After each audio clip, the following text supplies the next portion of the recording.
What's up, everybody, and welcome to another episode of Team Step Brothers. What is this post-apocalyptic looking area, you ask?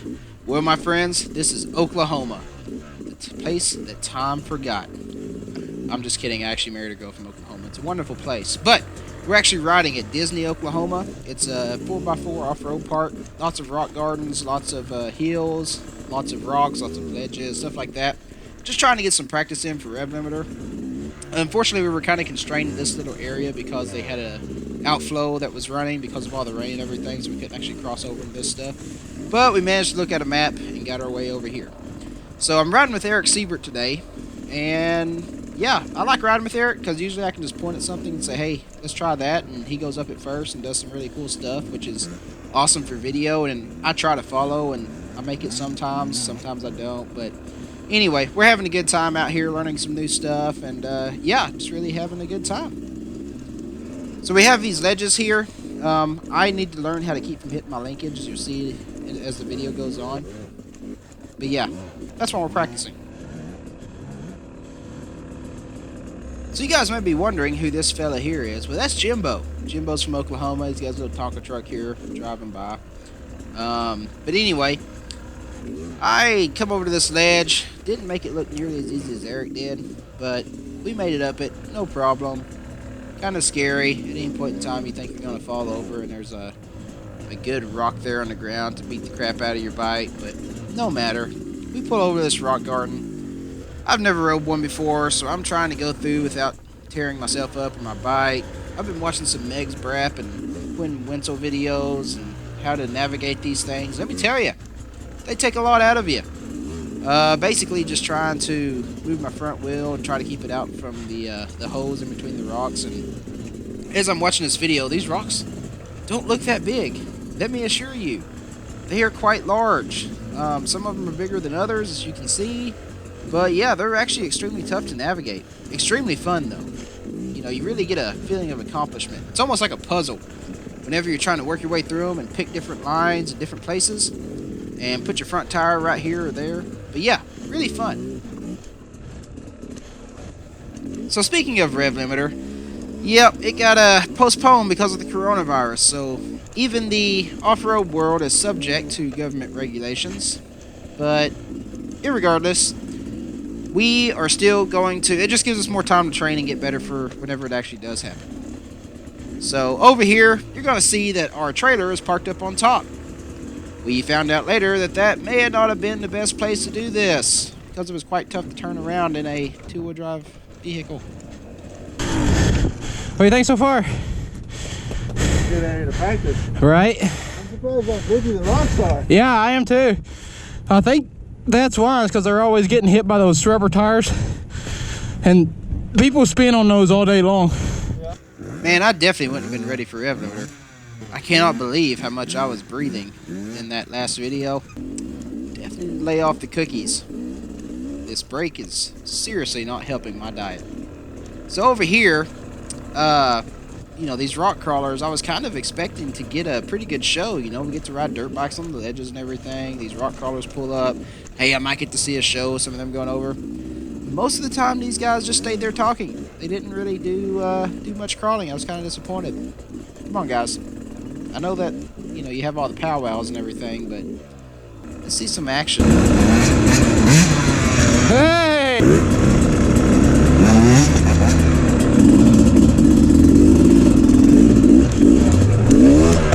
Whoa! That was a linkage. So going back and watching this video, it kind of looks like those ledges are a lot smaller than what they are until you get right up next to them like this one. Oh, Eric.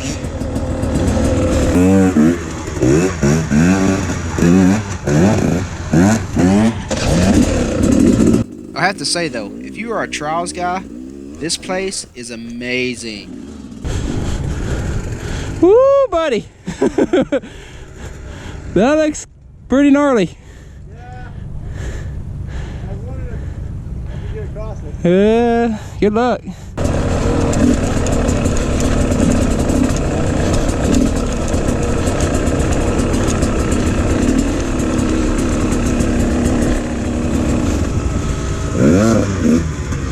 Well, you make that look fun. What? You make that look fun.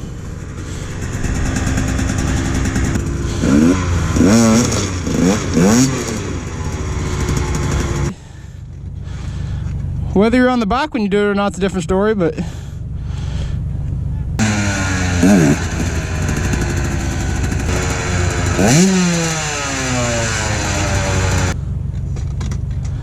Oh my gosh. This looks terrible. No, no! So Eric spent a little bit of time on that little place there, but I couldn't believe it. He got over it. Way to go, buddy. You made it! Awesome! That was cool, man.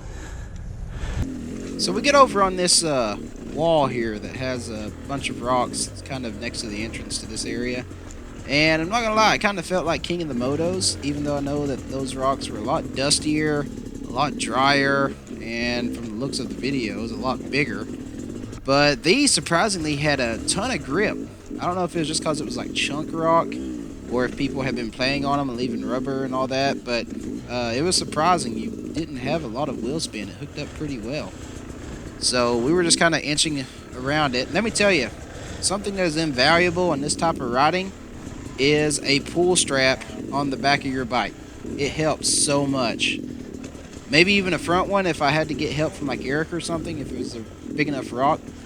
But for sure, if you're going to be riding rock gardens very much and stuff like this, it really helps to have something that you can grab the back of your bike and pull it back up on a rock just to reposition yourself or get yourself out of a hole or whatever. I ended up using mine quite a bit, and I'm pretty happy that I made it. So if you want to watch how I did that, I have another video. You can go click on and find it.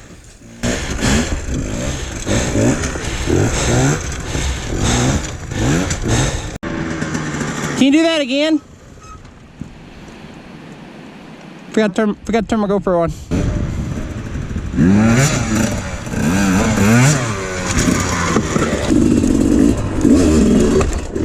Oh, that sounds so bad.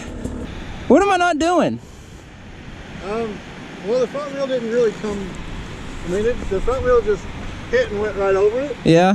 It stayed on the ground almost. I think you just need to get it steeper.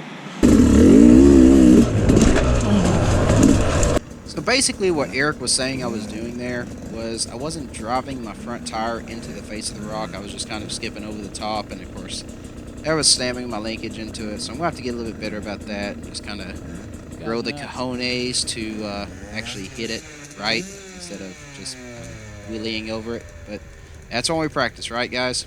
It was a lot easier without a linkage whenever I had a PDS. But anyway, as you can see, Eric's going into this complete madman. Oh my goodness. I mean, this was nuts, guys. I'm not even going to kid you with you. I mean, it was totally impressive what he was doing. That was cool, man. That was awesome. I thought you were gonna follow me. Hmm? I thought you said you were gonna follow me. You took off too fast. I wanted to video you instead. Oh, okay.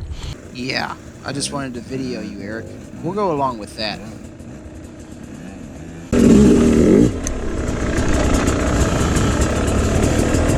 The heck did he get up there?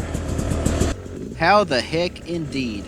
Wildman Eric, he's not on the big ledge, and then you turn around and he's up there. Kind of wish I'd have got him coming off of it, because that was probably pretty cool. I also wish I would have got him going up it. Maybe from here on out, I'll just follow Eric. So I feel like this would be a good time to talk about the type of stuff you need to have on your bike before you go trying to attempt one of these rock gardens or the ledges or big rocks or anything like that. So one of the things I have is some Bulletproof Designs Radiator guards, and obviously those are really handy if you drop your bike and it takes a big shock that way, or if you hit a tree or something like I did. They save you a lot of money in the long run. You're also going to want some Rotor Guards. I know I have one on here from Enduro Engineering on the back, and I just bought one from Bulletproof Designs for the front that a guy was parting a Sherco out, and I got a pretty good deal on, so I'm excited to get that put on this week. The next thing is going to be a skid plate. I have one from AXP that is the Extreme Edition that covers my linkage as well, and it did a really good job out here and continues to do so. So I'm really happy I have that. And then the last thing is probably going to be some swing arm protectors, because those are going to get scuffed up out here. And probably even something for a chain guide. Dropped my bike right here. I panicked. I thought that I dropped it on a rock and scuffed or dented or something. But You alright? so you may be wondering what happened right there, and I'm not real sure, but Eric almost fell into the water. And he said it was cold. And I believe him. That's why I try not to get over in it. So, sorry about that, buddy. I'm sure it was cold.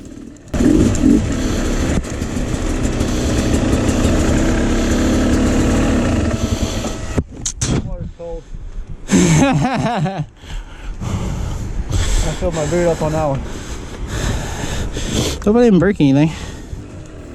So we're going down this little ledge here that you might have seen us go up earlier. And, yeah, like I said, these GoPros don't show how steep stuff actually is. I ended up getting off my bike and walking it down this because I got to a point where I felt like my front wheel was going to roll backwards towards my back tire. And that's never a position you want to be in. So took the safe way out, the chicken way, and just kind of come off of it. I'm sure those really good riders would have just jumped right off of it, no problem. But I'm a pretty good rider.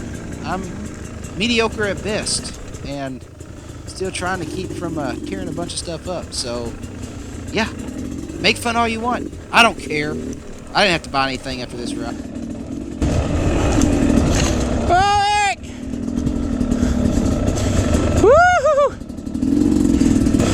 That was almost bad. Yeah, that was a close call for sure. I really wish Eric would have rode that one out. That would have been some pretty awesome video. But anyway, guys, that's going to bring us to the end of our video. I really appreciate you guys that have stayed watching this far. I haven't had a lot of a long view duration of my videos, and it's probably just because my videos suck, and I'm sorry about that. I can only do so much, and I'm trying to get better, and obviously as I progress in the sport, the videos will get better with the footage and whatnot. But hopefully the editing is getting better. Like I said, this Premiere Pro is pretty sweet. But anyway, we're locked down for the coronavirus, so I'll have plenty of stuff coming. I still got to do Preston's birthday ride and last ride on the KTM. So those videos are coming. But anyway, guys, subscribe if you want to. Like the video. Watch the next one up here on the screen. Whatever you want to do. But thanks for stopping by. And hopefully we get to watch some more videos with you later. See ya.